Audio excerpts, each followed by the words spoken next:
Ito, may good news tayo dyan sa impeachment trial ni VP Sara Duterte. May senator judge na gustong tapusin ang trial at botohan na daw kaagad. At hindi lang yan merong witness na hindi na raw tetestigo. Magandang balita to. Ito, unahin po natin ang post ni Edward Chico. Ang sabi po niya dito, biro daw sa caucus ng isang senador, total walang interesado sa impeachment, magbotohan na lang daw sila. Kung sa bagay, ang laki ng matitipid. Besides, may boto naman sila kahit di tapusin. Ang senator judge na yan ay malamang nasa nasa majority. Aba, mukhang napag-usapan na magbotohan na, wag nang tapusin. Kasi habang tumatagal, pansin nyo naman, lalong naging pabor pa nga kay VP Sara yung nangyayari. Ito, panoorin po natin ang ganap dyan sa impeachment trial ni VP Sara na kung saan yung isang testigo ay mukhang wala na. So, ito, ang video. Before you proceed, Counsel, let me be the one to do it. Would Attorney Lyndon be willing to stipulate insofar as the current position of the witness in the House is concerned relative to offers 1 and 2 of the Council? Yes, Your Honor, stipulated. Second, Counsel, the Honorable Suwan, you will only be presenting documents you enumerated in your offer, namely P Roman numeral number 1-26A up to P Roman numeral number 1-26L1. May I ask, insofar as your pre-marked documents P-Roman numeral number 1-3 up to P Roman numeral -1-25I-1, these were not part of the documents you requested this court to take judicial notice of, which we are more than willing to do because they're of the same nature. And since you're not presenting it to this witness, would you want to make the corresponding motion for us to take judicial notice of those documents? Again, to reiterate, P-Roman numeral number 1-3 up to P-Roman numeral number 1-25-I-1. Mostly, these are documents pertaining to documents submitted to the House pertaining to the Ombudsman case and the counter affidavits of some of the respondents in that case. Yes, Your Honor. Or you'd have no intention of presenting those documents anymore? We do, Your Honor, and judicial notice would be much appreciated. Kindly ask for it because it is not part of those that we can give judicial notice of in a mandatory manner. So you are asking for judicial notice for the documents I mentioned. Yes, Your Honor, the prosecution moves. Any objection on the part of the respondent? Again, just as to the existence of these documents, as to the fact that they were submitted before the House of Representatives, not as to the truth or relevance of these documents to these proceedings. Counsel? Stipulated, Your Honor. We have no objection as regards the motion to take judicial notice of these documents.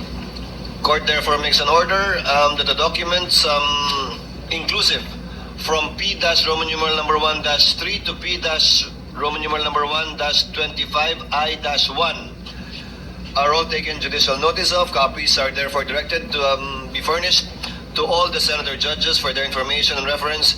Again, as to the fact that these are part of the official records of the House, duly submitted to them, and that they form part of the records forming the House deliberations and hearings. Now, next, Honorable Suwan, insofar as these documents you presented are concerned, again, these are all submissions to the House, correct? Yes, Your Honor. May I hear from counsel for respondent, Attorney Lyndon, are you willing to stipulate as to these documents that they intend to present through the witness, Attorney Pareja? Again, only as to the fact that they were submitted to the House, part of the official records of the House, and that in the performance of her regular duties, that these are within her custody, and that she performed her duties in the regular course of events. Execution, that these documents are transmitted to the archives, and the archives are the custodian of these documents, Your Honor. Having so stipulated, counsel, any other thing that, given that these are your four offers, I don't believe there is a need to present this witness before the court. Your Honor, there is still the matter of that certification that the witness issued as to the identity of these documents, the identity and faithful reproduction of these documents. If counsel will agree to stipulate, then that would be welcomed. May we show the certification on the screen, Your Honor? It's not so much the certification, but I guess without prejudice to proof being presented by counsel for the respondents that these are not faithful reproductions of the original on file, Nako. then we can presume regularity. Correct, counsel? We are amenable to that proposition, Your Honor. We can presume regularity, Honorable Suwan, unless proof later on during cross at any stage of the trial is presented regarding the inaccuracy of these documents. We can already, counsel is willing to stipulate, thereby dispensing again with this witness. Yan na.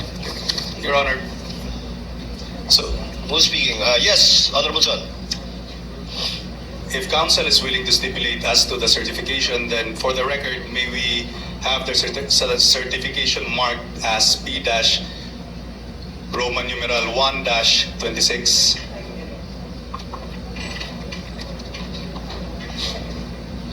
It has already been marked previously. It's been marked, yes. Yes.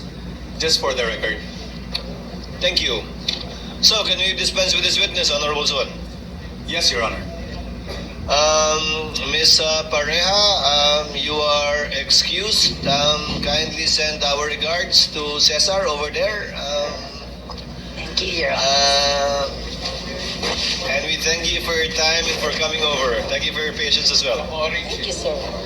Ay, bye-bye. Thank you. Hindi na magte-testigo ang witness. Call your next witness. Meron ba talaga kayong mga witness dyan na talagang maging interesado naman kami na manood? Kasi habang tumatagal, wala na eh.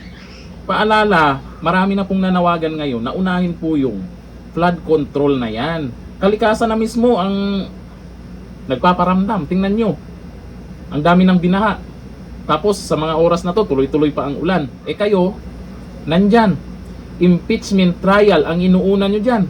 Milyon-milyon ang inubos nyo. Araw-araw. Tapos wala wenta naman. Okay sana kung mayroong mga mabibigat na paratang kay BP Sara na hindi alam ng karamihan, na mabubulaga talaga kami, na uy, bakit nagawa ni BP Sara to, hindi tama yan. Eh wala eh. Tayang. Tayang ang ginastos na milyon-milyon peto-teto-tet nyo dyan. Sa mga buhaya, baguhin nyo na yung mga galawan nyo dyan.